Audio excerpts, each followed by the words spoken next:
Actually, coming back to the city of Easton itself and the arts community, if you, I'll give you a chance. Since I know absolutely nothing about it other than the name, ACE. The arts community of Easton. Yes. Yeah. I know nothing about it. This is your chance to tell, so I do apologize for that, but what is it? What is it about? How does it benefit artists? Okay, so let's give you the quick elevator speech and we go from there. ACE is a fairly recognized 501c3 organization. It's nonprofit. It's member driven, so members pay a fee to be part of the organization. As a nonprofit, we're community based, so we have to find ways to engage the community through the arts. So one of the things we do is Riverside Festival. That's our big event for the year. We also do. And I will give that. That is very, from an experience last year. It's very impressive. Thank you. I've done my best along with a bunch of other people to work hard to make that into something. We want it to be. And you also incorporate local. You also include local bands with that, also. Sure. It's art, music, literature. We try to do some theater. We're having some issues with. The amphitheater as a venue can be difficult for dance. That's all because it's concrete. So and also the weather. Yeah, weather's always a challenge. Don't get me wrong, but it's an outdoor gig. But yeah. So ACE does the Riverside Festival. We do a studio tour in April. That's coming up shortly. So you get to see the insides of people's art spaces that you wouldn't maybe see otherwise. I mean, this place is open commercially, Connections, so you'll see that on the tour anyway. But you can come any day of the week, other than Tuesday, Wednesday. We also have a scholarship fund. We give out 2 scholarships per year to graduating high school students from the Phillipsburg Easton school districts for $750 each. One's for fine arts, one's for performing arts. And that's given at our annual arts gala in December. I was actually going to attend that. It's just the holidays. It was so crappy this year. Yeah. We ended up with it's like nobody showed up, but it was a lighter attendance than usual because of the weather. What else do we do? We have meetings every second Tuesday of the month, and we have different array of shows, art exhibitions around the community and in the region. And also the farmers market when it's outdoors. Yeah, we have a tent that we do arts activities with. I'm just going off my personal experience. No, that's a good point. You pointed that out. Because it's winter, I forgot about it. Yeah. Now, for any artists in the area or who might be moving into the area, why would they want to join? Why would they want to join ACE? Well, ACE would provide. This is your chance to really promote it. ACE would provide 2 functions for an artist that was joining. One is exposure, networking, in the sense that you get to meet other artists, and also that if you do produce art, there are shows where you can do that. Okay. So it has that benefit in that regard. We also get a reduced price to be part of the Riverside Festival. Okay. So those are like the direct benefits outside of some other. Right. I just was hoping to get a quick summary. Because, like I said, I apologize, but I didn't even know any. I knew had a general idea, but I didn't know exactly. I think that what ACE does is it helps artists network with artists. I mean, like I said, it gives some exhibitions to artists, no doubt. You get a piece here and there. They're group shows typically, but it helps you network. And you had asked me a question earlier about people getting out to see. Well, that's huge networking. I mean, as a business person, if you can't network, back to relationships. Yeah. You're kind of in trouble. So it provides that in one place. You can just show up at a meeting and shake hands with people, or you go to an ACE sponsored activity, shake hands with people. You could be at the farmers market tent free of charge to sell your work and shake hands with people. That's all promotions. It's all the benefit of the group. Conversely, you're helping your community out by becoming part of the organization via support for the festival, the arts tour, some of the other things we do, the scholarship fund, that's stuff that we really do. So, there's 2 aspects of that, 2 sides of that coin. There's that which benefits you as an artist, there's that which benefits the community around you. Okay. And the arts are a huge driver in redeveloping communities like Easton. If people use them properly, they can be a huge driver. It's like technology, medicine, everything. They can be used one out of 2 ways. Yeah, I mean, sometimes people don't know how to get behind it the right way, and the community just rejects the idea. Yeah. Patently, but here in Easton, the community itself has embraced the arts. So if you hear the mayor talk about his economic development points of reference, they tend to be arts and entertainment, arts and tourism. Those are 2 things. Well, Lehigh Valley, I mean, we're actually going into one of the 2 biggest tourism seasons, Lehigh Valley. It's, people that live here, they leave for the summer, but this area has a high tourism rate in the summer also. Oh, yeah, sure. Easton has Crayola Factory, or I'm sorry, Crayola Experience now, they rebranded themselves. And that brings in about, they think this year, with the new building, because they redeveloped the building inside. Yeah, I saw they kicked McDonald's out. Yeah, well, that's a longer convoluted story. There's also one right down the road though, We'll too, talk so. about that offline. Yeah. But they expect about 400 to 450,000 people to come through Crayola Factory this year. Mhm. So you're talking about a city of 27,000 and attracting almost 500,000 people off of one attraction. Then we have the State Theater that attracts another 140, I think. I still have not been there. It's a good time. It's a great theater. I mean, it's beautiful. That also has a supernatural history to it too, if I remember Well, correctly. yeah, if you follow Ghost Lord, that's what the Freddy's are named after. I forget the gentleman's name. Yeah. The I read about it in Ghost Stories. yeah, the assumption is that this person is Yeah, haunted. and also going outside of Easton, like the tourism, one thing that people, it's like, okay, like if you live in Easton, if you live in Bethlehem, you live in Allentown, it's like, okay, you see what that city brings in, but the longer range is like over in Bethlehem, the Levitt Pavilion, that draws 3,000 people a show. So it's like, in addition to, no matter where you live in this area or where you're planning an event, you can also draw in people from other like somebody's visiting Bethlehem. Hey, let's go, okay, let's come over to Easton and check this out too. Or, so it's, or they go to that event. Yeah. And they'll come back to the area at some other time because they liked what they saw. And yeah, because I know cross our path. like St. Peter's Church picnic in Copley, and Copley's a small town.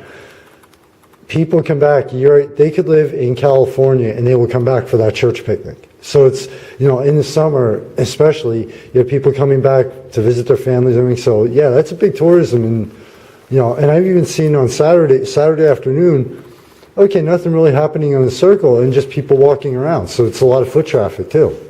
Sure. I think that, tourism is a wide brush. Yeah. And there's different industrial segments that make up that tourism. So sports and arts and entertainment, all that stuff falls into that. Yeah, the Iron Pigs over in Allentown. Yeah, so when you look at a lot of people sometimes, it's just this sort of like an aside or maybe it's like rant, how people think, art's a hobby, art's a this, art's a that, but actually art's an industry, there's money behind it, it happens, so. And it's more than just the major galleries, the small local galleries. Sure, I mean, just to say like art as a whole is a very large industry that people, they pay closer attention to it, they realize the impact it has on their local economy. Yeah. If you took, there was a study by Lehigh Valley Arts Council. It's called Whose Business is the Arts? I think it was called. Something of that ilk. Don't quote me on that, but it's very close to that. And it was a two-part. People can look it up if they want. Yeah, it was a two-part study. The first part was back in like 04, mm-hmm. and the second part I think was in 2010. And it was to show the economic impact of the arts on the community. So one of the things they came back with was that for every patron of an arts event, that patron would go to that event and then spend an average of just under $25 per person in the surrounding community. So that's not the ticket price to get in. Right. That doesn't count any sort of parking or whatever they're going to take care of. It's, parking tickets. Well, some parking garages are what they are. I'm sorry, I just like to inject humor every once in a while. So, but I'm saying like later on, they would either go to a dinner or something and mm-hmm. spend another $24+ yeah. in the community. That's a powerful thing, especially when, like I said, 140,000 people come to the State Theater. So, like I said, we're a city of 27,000, and we're attracting over 500,000 people in tourism mm-hmm. off of arts and entertainment. Now, what about, here's your chance to really show off Connections and what you guys have coming up. And, Are you picking a bad time of the season, though? You mean to tell me you don't have things planned for do. later this year? See, I'm thinking right now, we're in the off-season, it's the winter. Everything's Sure. kind of, to about a 1% degree has slowed down except for the weekends. But people are also thinking, especially with the winter we've had, people have warm weather on their mind. Oh, sure. People not in the area already have, like, just because it's the biggest thing in the area, Music Fest. People have their hotels booked for Music Fest. People are coming back, already know, hey, I'm coming back for this church picnic, I'm coming back for this family reunion, I have this business trip coming. So this is your chance to really, hey, what's coming up, and Sure. Even, I'm not asking for details, just think of a video trailer, of a movie trailer, like, yeah. It's February. Yeah. So February's a little slower for us on the music scene. Right. You know, we typically will do about 3 or 4 gigs a month here at Connections. Not so much in January, February, because this weather is so unpredictable. We have open mic is going to be coming up on Friday the 14th, which is Valentine's Day. So those of us who have Valentine's who want to come out to open mic, feel free to do that. That's 8 o'clock. Even couples. Yeah, sure. I'm going to see if I can get them to do love songs, these people. We'll see what happens. The musicians. So if you want to perform, sign-ups are at 8. I believe we're supposed to have music on the 15th with Mike Frank. There could be some conflict, I think. Alice had mentioned that. I don't want to say yes or no to that, but we should have something on the 15th. I have Drink and Draws, which is where we do figure modeling sessions here, and you can bring alcohol as long as you're of age. They are going to be the 19th and the 25th. Okay. Well, I just want to clarify this way. I try to think about covering all the bases. When I interviewed Samantha, just to clarify, the Drink and Draw here is more for the adults than for all ages. It's a full-on art.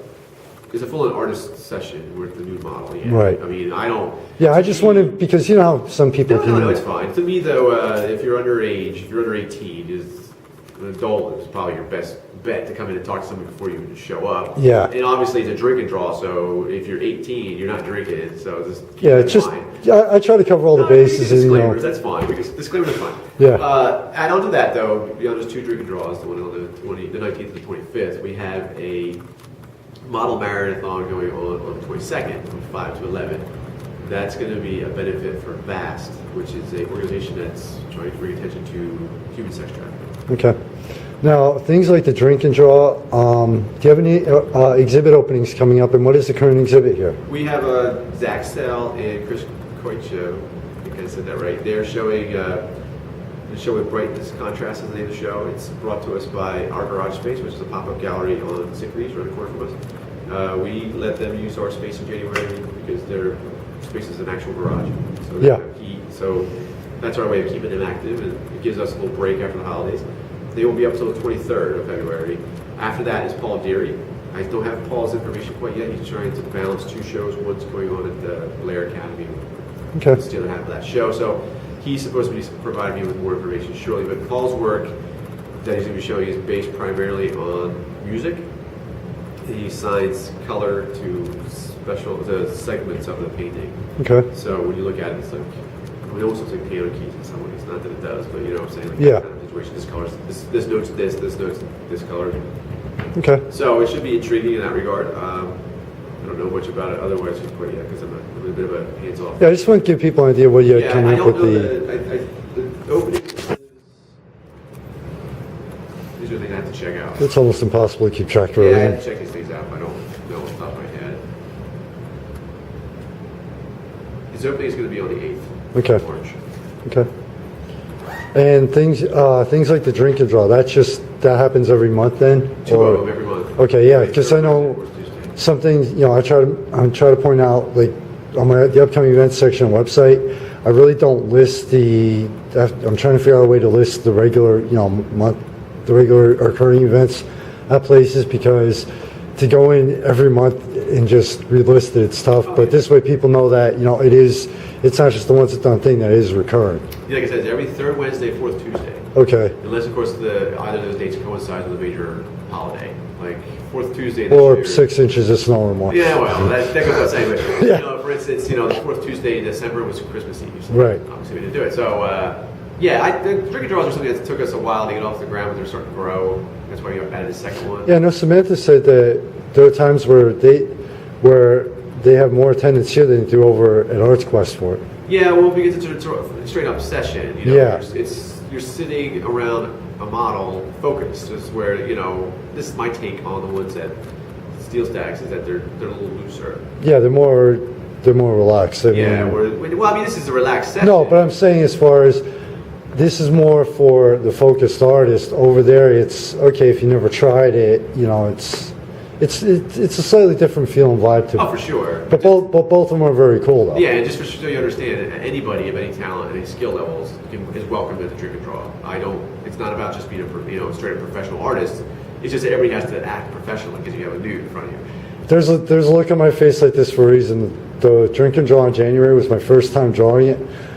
I even posted my pathetic attempts, and I say pathetic because they were, but I actually do want to, one of these weeks, come out here and do an article on, the skin sessions, and actually attempt it. And I cannot do, abstractionism, not a problem in the world. Realism, forget it, and I'll admit it. You could draw an abstract figure in a realistic environment. That's Well, actually, this time I have a touchscreen on my laptop, and I have some apps, so I'm going to actually try and with the stylus, sure. Do it that way versus on paper. That's what I'm saying. Like, I've had people of all skills level come out, and I've had people who aren't realists come out, and that's the whole point.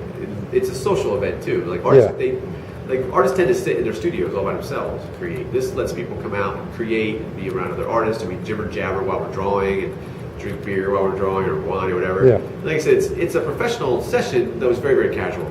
So I'll give instruction to anybody who wants it, because that's my background. I'm a classic trick figure artist, so it's easy for me to say, draw this way, draw this that way, but I don't force people to listen to me so that they have a question or deal with that. Okay, cool. Thank you very much for your time on both segments, and also, like I said, it worked out perfectly where you had customers come in. Okay, this was actually a logical break point. So it's but we did actually do this while the gallery itself was open. You had people coming in. So thank you very much for your time. I appreciate